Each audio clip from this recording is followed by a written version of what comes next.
পরম করুণাময় আল্লাহর নামে শুরু করছি। ইয়াম্মি মেডিকেল অ্যান্ড হিজামা থেরাপির পক্ষ থেকে আপনাদেরকে জানাই আসসালামু আলাইকুম। আমি প্রভাষক ডাক্তার কে এম সাদেকুল ইসলাম আপনাদের সামনে আরেকটি নতুন ভিডিও নিয়ে হাজির হয়েছি। অনেকেই আমার কাছে প্রশ্ন করে থাকেন যে বাচ্চাদের সিরাপ বা ঔষধের মুখ খোলার পর কতদিন পর্যন্ত ব্যবহার করতে পারবো এবং খাওয়াতে পারবো। আমি আজকে এই টপিক নিয়েই আলোচনা করব।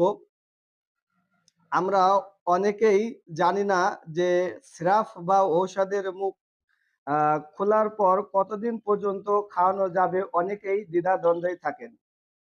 আসুন আজকে সেটা নিয়েই আলোচনা করব।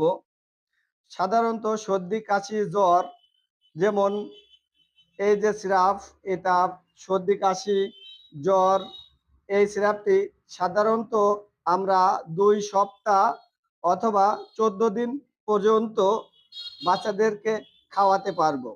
2 সপ্তাহ পার হয়ে গেলেই এই ওষুধটা আমরা আর খাওয়াবো না। যদি বিশেষ প্রয়োজন হয় খাওয়ানোর জন্য, তাহলে আমরা বাজার থেকে আরেকটি নতুন সিরাপ কিনে নিয়ে আমরা সেটা ইউজ করতে পারবো। তারপরে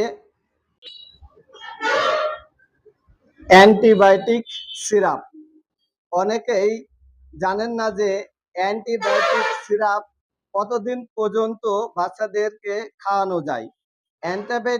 অ্যান্টিবায়োটিক সিরাপটি সাধারণত 7 থেকে 10 দিন পর্যন্ত এটি ভালো থাকে।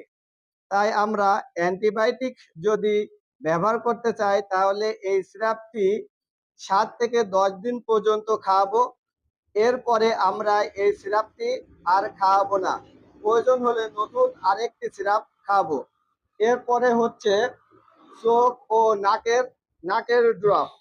এটি কতদিন পর্যন্ত ভালো থাকে এবং কতদিন পর্যন্ত ব্যবহার করা যায়?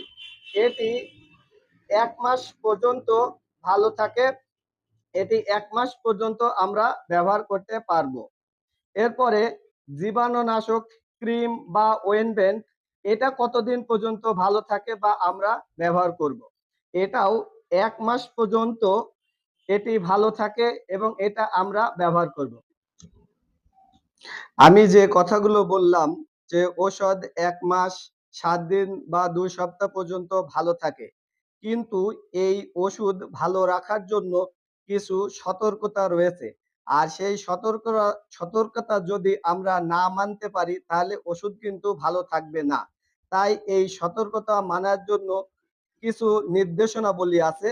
সেই নির্দেশনাবলী সঠিকভাবে পূরণ করলে আপনার ঔষধ ভালো থাকবে। সেই নির্দেশনাগুলি হচ্ছে, আপনি যখন ঔষধ সিরাপ বা মলমগুলো ব্যবহার করবেন, সেগুলো মুটকি ভালো করে আটকে রাখবেন এবং যথাযথ ভালো জায়গায় রাখবেন।